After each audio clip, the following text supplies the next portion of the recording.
le Togo. On va parler de la vaccination contre le Covid-19. C'est l'heure de la deuxième dose. Il y a quelques semaines, le Togo avait procédé donc à l'administration de la première dose de vaccin AstraZeneca à quelques milliers de personnes. Eh bien, c'est maintenant la deuxième dose pour ces personnes.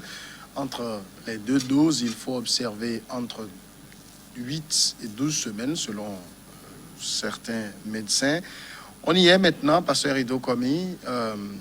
Toutes les personnes qui ont reçu la première dose de vaccination sont en attente ou commencent depuis hier par recevoir leur deuxième dose. Non, peut-être ça doit être une bonne nouvelle pour... c'est une bonne nouvelle pour ceux qui avaient pris les premières doses, parce que les gens s'inquiétaient si effectivement la deuxième dose va arriver. Donc c'est arrivé pour conduire à l'immunité collective. Mais ça, on en est encore très très loin. Bon, on entend là parce qu'il faut un certain nombre de pourcentages. 60%. Pour le moment, on n'a pas quand même une idée sur le pourcentage des personnes. On sera peut-être autour de 2-3%. Des personnes vaccinées. Donc on a encore de longs jours devant nous pour la vaccination. Bon, est-ce que au même moment où la deuxième dose est en train d'être administrée à ceux qui avaient déjà la première dose, je crois que la première dose continue ailleurs. Oui. Bon, donc, c'est vrai quand même que il y a quand même, on sent quand même, on continue par observer quand même de réticence par rapport à la vaccination. Parce que quand vous allez à des centres, à des vaccinodromes, c'est ça? C'est des vaccinodromes, hein? Je ne savais pas si ça existait. Vaccinodrome, c'est un nouveau mot qui est adapté à la situation. On constate quand même qu'il y a quand même, il n'y a pas une longue file d'attente. Bon, donc, mais quand même, il faut la vaccination qui finalement nous est imposée, il faut y aller, parce que si on observe bien ailleurs, dans la plupart des pays occidentaux, ils ont beaucoup avancé. Vous prenez les États-Unis sont presque, je sais pas, presque à 50%. Plus de 50% de vaccination. Bon, donc, nous, en Afrique, cette vaccination, parce que nous, nos produits que nous avons, nous ne cessons de le dire, que nous sommes même, en Afrique même, nous sommes même vaccinés avant d'être nés. Waouh! Nous sommes vaccinés avant d'être nés par rapport... Nous sommes vaccinés avant d'être nés. Et donc, on n'a pas tellement de soucis à se faire. Donc, c'est une bonne chose, c'est une bonne nouvelle. L'État togolais continue de faire ses efforts pour pouvoir répondre aux normes. Donc, c'est une bonne chose. Donc, tout ce que notre prière, c'est que vivement, cette vaccination puisse faire du bien et nous permettre de pouvoir arriver, un tant soit peu, à finir avec cette pandémie qui continue par faire mal. Dimas. Ouais. Selon les concepteurs d'AstraZeneca, il doit avoir 8 à 12 semaines entre les deux doses. Donc, je pense que... Le délai respecté. Voilà, l'État togolais a fait un effort formidable pour pouvoir fournir à la population les vaccins, pour pouvoir respecter le délai. C'est quelque chose de formidable. C'est bien quand on sait que sur le marché, AstraZeneca n'avait pas honoré, en tout cas beaucoup honoré ses commandes, ses engagements, et que ça a même poussé l'Union européenne à porter plainte contre la firme. Je pense que si le Togo a réussi à faire respecter le délai entre les deux doses, je pense que c'est quelque chose de formidable. Il faut tirer chapeau aux autorités togolaises et les féliciter pour les efforts mis en place. Au-delà de ça, tout le monde sait que là aussi, les spécialistes parlent de 70% d'efficacité concernant AstraZeneca. On parle de 70% d'efficacité, ce qui veut dire que ce n'est pas parce qu'il y a le le vaccin qu'il faut se permettre tout. Hein? En tout cas, tous les scientifiques, tous les médecins disent que le vaccin ne protège pas à 100%. Donc, malgré le vaccin, il faut respecter les mesures barrières, il faut la distanciation, il faut le nombre réduit pour les manifestations publiques, il faut se laver les mains tout le temps, il faut porter les masques, il faut. Donc, bravo aux autorités, bravo aux conseillers scientifiques, bravo au chef de l'État qui préside le comité de riposte et tous ceux qui animent ce comité, le colonel Djibril et ses pairs. Mais au même moment, on peut dire, et on doit dire aussi bravo à la population togolaise d'être toujours à l'écoute. Bravo à la presse pour la communication efficiente que nous menons, quand bien même ce n'est pas bien reconnu à sa juste valeur. La presse fait quelque chose de formidable au niveau de la communication. Donc, je pense que tous ensemble, nous devons en tout cas coordonner nos efforts comme nous l'avions toujours fait pour pouvoir bouter hors de nos murs ce satané virus qui nous a créé tant de mal à tous les niveaux. Pasteur Edo, vous savez, c'est vrai qu'on vaccine à, j'ai envie de dire, à haute dose dans le monde, mais le débat n'est toujours pas encore tranché sur véritablement l'efficacité de ce vaccin dans la lutte contre cette pandémie, la durabilité même de ce vaccin. Est-ce que vous prenez les 2 doses et puis à vie, vous êtes protégé? On maîtrise encore très peu de choses. Hein. Malgré ça, on vaccine. Oui, vous savez, c'est des œuvres humaines. Hein. Le vaccin, c'est une œuvre humaine. Une œuvre humaine n'est jamais parfaite. Si c'était le vaccin divin, j'allais dire que c'est éternel. Hein? Si c'était le vaccin divin, j'allais dire que c'est éternel. Donc, c'est une œuvre humaine. Bon, donc, c'est normal qu'on ne maîtrise pas la durabilité de ce vaccin. Est-ce qu'on le prend, on prend les 2 doses pour une fois de bon, et on est immunisé, ou bien à un intervalle donné, il faut encore en prendre, ce qui veut dire que dans le temps et dans l'espace, la pandémie risque de faire tache d'huile. C'est ça, s'il faut s'en remettre à ça. Bon, donc, la question aujourd'hui, c'est que les mesures barrières, qu'on ne veut pas les mesures barrières, hein, les mesures barrières contribuent beaucoup. Hein, contribuent beaucoup à stopper, hein, à stopper la contamination massive. Donc, il faut s'y mettre. Les vaccins sont là et sont de divers types, de divers modes. Bon, donc, maintenant, la question qu'on peut se poser, justement, comme je venais de dire, c'est la durabilité. Et personne n'en maîtrise. Donc, les études vont se poursuivre, mais c'est dire que ce que nous souhaitons, c'est que cette pandémie puisse finir. Parce que nous, aujourd'hui, en Afrique, c'est le palu qui est notre préoccupation. Ça nous préoccupe plus. Et donc, ça décime plus. Et plus ça décime plus. Et donc, pour nous, aujourd'hui, la dernière fois, j'ai été heureux, la dernière fois, de savoir qu'il y a un vaccin. Un vaccin. Chaque année, ils annoncent. Un vaccin pour le palu qui est expérimenté au Kenya, au Ghana et au Malawi. C'est ce que les spécialistes nous ont dit la dernière fois lors d'une rencontre. Et donc, on attend voir ce que ça va donner. Mais pour le moment, préservons, continuons pas nous protéger avec les mesures barrières. Moi, je ne pense pas que ce vaccin serait à vie, comme d'autres vaccins, comme par exemple le vaccin contre la polio, ou si vous prenez, c'est une fois pour de bon. La polio? Oui. Ils font des campagnes pratiquement chaque année. Hein. Oui. Et vous faites vacciner les enfants de 0 à 5 ans. Oui, quand vous faites vacciner, c'est fini. C'est pas que quand vous serez âgé maintenant, vous allez encore attraper polio. Bien sûr. Non, c'est à vie, c'est ce que je n'ai pas compris dans ce sens. Mais c'est ça. Ça dit que vous le faites. Non, mais dans ce cas-ci, la question, c'est de savoir si je reçois une dose et puis une deuxième dose 8 semaines ou 12 semaines après, est-ce que je suis protégé à vie? C'est ce que je dis, que c'est pas comme la polio. La polio, quand vous finissez la dose de polio, c'est à vie. Vous êtes protégé à vie. Vous ne serez pas grand après et puis vous allez attraper la polio. Ce n'est plus possible.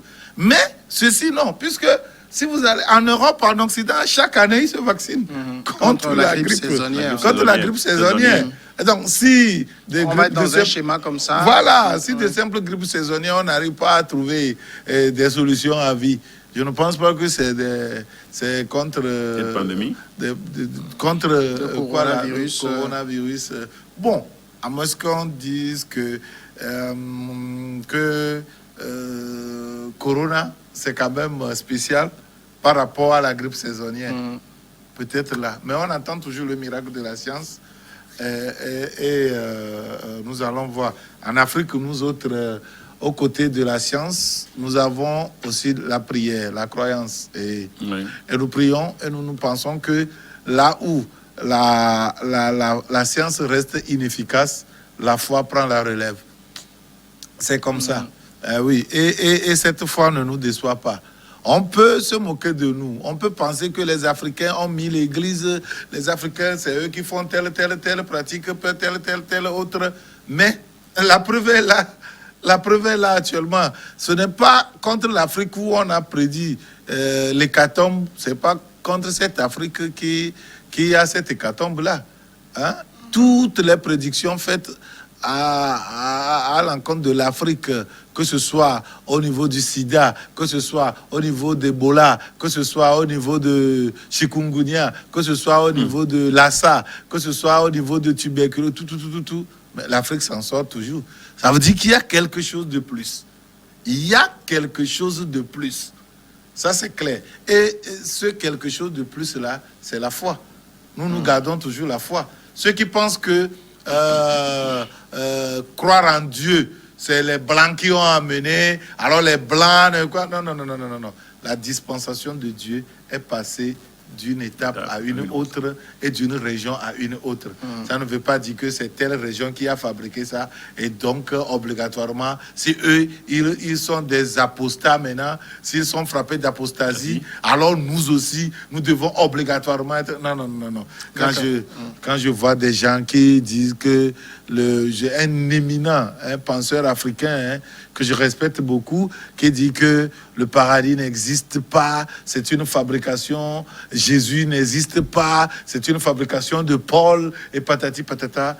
Je dis, bon, chacun est libre de penser, de faire sa philosophie, mais la réalité est là. Dieu est vivant dans notre vie et c'est nous-mêmes qui palpons, qui le palpons. Et personne ne viendra nous dire que ce Dieu qui fait des miracles tout le jour dans notre vie n'existe pas. Pasteur Edo, quand vous suivez un peu quand même au niveau du public, j'ai envie de dire, vous sentez de l'engouement pour la vaccination?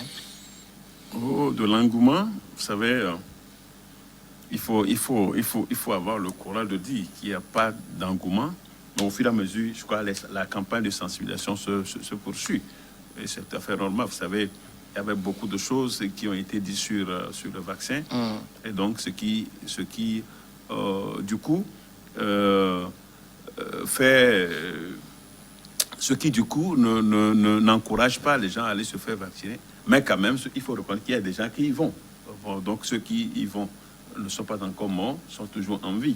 Bon, donc, c'est ça qui, au moins, rassure certains. Et au jour le jour, les gens y vont pour se faire vacciner. On ne va pas dire que les gens n'y vont pas, mais il n'y a pas tellement... Il faut reconnaître qu'il n'y a pas tellement d'influence, il n'y a pas tellement d'engouement. Bon, donc... ce qu'il faut continuer par faire, c'est de sensibiliser. C'est de sensibiliser. Parce que c'est une affaire de personnel, de conviction personnelle, pour aller se faire vacciner. C'est pourquoi, entre-temps, l'obligation, l'intention de rendre obligatoire cette vaccination n'a pas prospéré. Et je crois que c'est intérêt. Mais on a vu quand même, il y a eu au moins, je pense, un ou deux hôtels, par exemple, qui ont écrit, un ou deux hôtels qui ont menacé leur personnel qu'ils ne se feraient pas vacciner, qu'ils allaient être Non, je mis crois en que, congé. je crois que c'est rangé, hein. C'est rangé. Non, la note dont je parle date d'il y a deux ou 3 semaines seulement. Oui, non, c'est ce que je dis. Je ne vais pas citer les Ils n'ont hôtels pas le droit ici, de le mais- faire. Non, non, je crois Oui, que- mais est-ce que les employés connaissent leurs droits? Non, non, je crois Ça, que... malheureusement, qu'ils savent que quand je vous ne suis pouvez pas ça, m'obliger à aller me faire Non, je vacciner. crois que Est-ce que les gens le non, je crois savent? que C'est cette ça histoire- aussi. Cette histoire est montée au niveau du sommet de l'État. Et sincèrement, je crois qu'on a ramené les gens à l'ordre et que les gens étaient libres. Il faut plus Non, sensibiliser que plus de sensibiliser, menacer. non, les menaces oui, ne passent. Au début, les menaces avaient commencé, mais au niveau, la réaction, hein, au niveau de la masse, je crois que on a compris qu'il ne fallait pas aller avec force, il fallait avec une méthodologie hein, pour que les gens puissent être convaincus à se faire vacciner. Donc je crois que c'est cette politique-là qu'il faut toujours mettre en place, de privilégier pour que les gens puissent aller se faire vacciner. Voilà ce qu'on C'est pouvait... très important. Oui. Les gens, la plupart de tout ce qui se dit autour de ces vaccins ne viennent pas d'Afrique.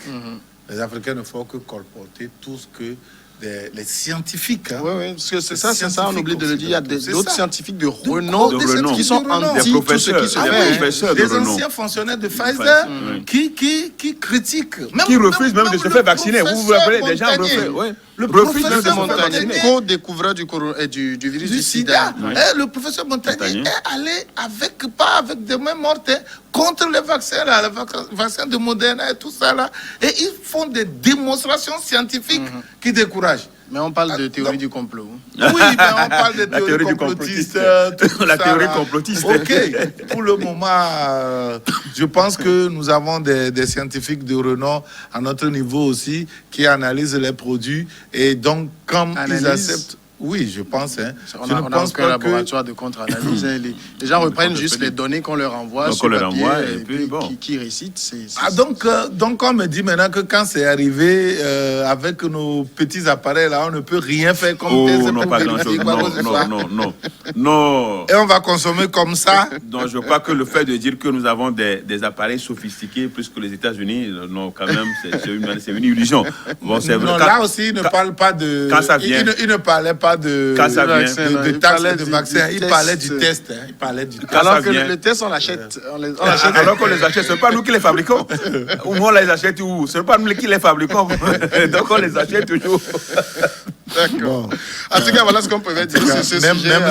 s'il y a ce soir. un complot contre l'Afrique aussi, Dieu qui nous a fait sortir de ce complot de Corona est toujours fidèle. va nous Il faire est là. sortir. Il est D'accord. fidèle pour nous Mais faire c'est- sortir, Oui. même si on le va- vaccin est un complot. On a une Donc que dizaine tout le de- monde aille se faire vacciner, comme les autorités Le recommande. ouais. Une dizaine de minutes pour parler du social aujourd'hui. Je commence toujours par le pasteur, mais aujourd'hui, je vais commencer par Dimas. Qui respecte le temps réparti. Hein? Je te suis hein, de près. Dès que tu arrives à 5 minutes, je te fais signe. Je suis revenu pour reparler encore du dossier de la collectivité Héron. D'aucuns penseraient que j'ai un intérêt personnel, mais c'est faux. Mais c'est l'inaction de l'État et de la justice qui me fait toujours revenir sur ce dossier. Et surtout la réaction du président du tribunal de Tchélier qui voudrait avoir des éléments peut-être qu'il ignorait dans le dossier. Et dire que, aussi que, comme l'a dit Molière, je dis toujours la même chose parce que c'est la même chose. Si ce n'est pas la même chose, je ne dirai pas la même chose. Et donc, ici, qu'est-ce qui se passe? Il y a quelqu'un qui est commis par la justice et qui est désavoué. Je parle de dossier Héron, hein. Il s'appelle Sossou Théo. Il est commis par la justice comme expert géomètre. Alors qu'il n'est pas inscrit sur le tableau des géomètres et auprès des cours et tribunaux du Togo. Donc on ne doit pas le commettre. Parce que pour pouvoir commettre un expert, il faut prendre la liste de ceux qui sont agréés auprès des cours et tribunaux. Cela n'est pas le cas. On le commet. On le déchoit après sur revendication de la famille, des mandataires. et un autre président vient, il le remet en selle, alors qu'il ne répond pas aux conditions. Et le pire dans ça, c'est qu'il s'est permis de prendre une liste de présence d'une réunion de la famille, hein, pour aller voir Maître Johnson John Doe, la notaire, pour fabriquer un faux mandat. Je dis bien un faux mandat. Ce dont je parle là, c'est qu'il y a eu des plaintes qui ont été portées contre la notaire et contre Sossou. Et ces plaintes ont été signifiées à toutes les institutions de la République. À toutes les institutions de la République et aux chancelleries. Et avec des décharges là-dessus. Et ce monsieur, ils ont établi un faux mandat. Et avec le faux mandat, et si vous voyez le faux mandat, ceux qui ont signé les faux mandats, vous allez voir qu'il y a un dedans dont l'âge dépasse celui de son père. Son père qui est le chef de famille. Son âge, je vous assure, c'est de l'ignominie.